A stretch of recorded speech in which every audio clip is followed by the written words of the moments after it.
সাম্প্রতিক ছাত্র গণ অভ্যুত্থানের প্রতি সংহতি প্রকাশের কারণে সংযুক্ত আরব আমিরাতে কারাবন্দী ২৭ জন বাংলাদেশি নাগরিককে ক্ষমা করার জন্য দেশটির প্রেসিডেন্টের সদয় সিদ্ধান্তর ভূয়সী প্রশংসা করেছেন প্রধান উপদেষ্টা অধ্যাপক ড মোহাম্মদ ইউনূস।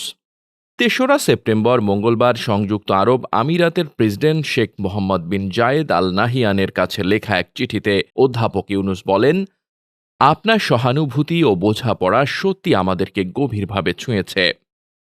প্রধান উপদেষ্টার প্রেস উইং জানায়, এ প্রসঙ্গে অধ্যাপক ইউনূস সংযুক্ত আরব আমিরাতের আইনের প্রতি সরকারের পূর্ণ শ্রদ্ধা ব্যক্ত করেন এবং বাংলাদেশ থেকে যাওয়ার আগে স্বাগতিক দেশগুলোর স্থানীয় আইন ও সংস্কৃতি সম্পর্কে নাগরিকদের অবহিত ও শিক্ষিত করার প্রতিশ্রুতি পুনর্ব্যক্ত করেন।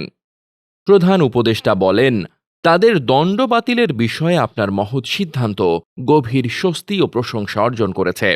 বিশেষ করে যারা এর সাথে জড়িত তাদের পরিবার এবং বাংলাদেশে আমাদের বৃহত্তর দেশবাসী এবং সাধারণভাবে সংযুক্ত আরব আমিরাতে আমাদের সম্প্রদায়ের পক্ষ থেকে।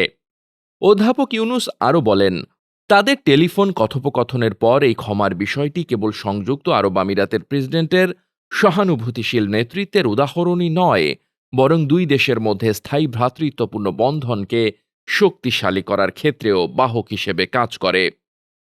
প্রধান উপদেষ্টা বলেন, আপনার এই সদয় সিদ্ধান্তের জন্য আমি আন্তরিকভাবে ধন্যবাদ জানাচ্ছি, যা আমাদের দুই দেশের মধ্যে ভ্রাতৃত্ব ও বন্ধুত্বের বন্ধনকে আরও দৃঢ় করবে। তিনি বলেন, তারা দ্বিপক্ষীয় সম্পর্ক জোরদার অব্যাহত রাখতে এবং জনগণের পারস্পরিক স্বার্থে একসাথে কাজ করার প্রত্যাশায় রয়েছেন। অধ্যাপক ইউনূস সংযুক্ত আরব আমিরাতের ভ্রাতৃপ্রতিম জনগণের সুস্বাস্থ্য, সুখ, দীর্ঘায়ু এবং অব্যাহত শান্তি, অগ্রগতি ও সমৃদ্ধি কামনা করেন। ডেস্ক রিপোর্ট, বার্তা বাজার।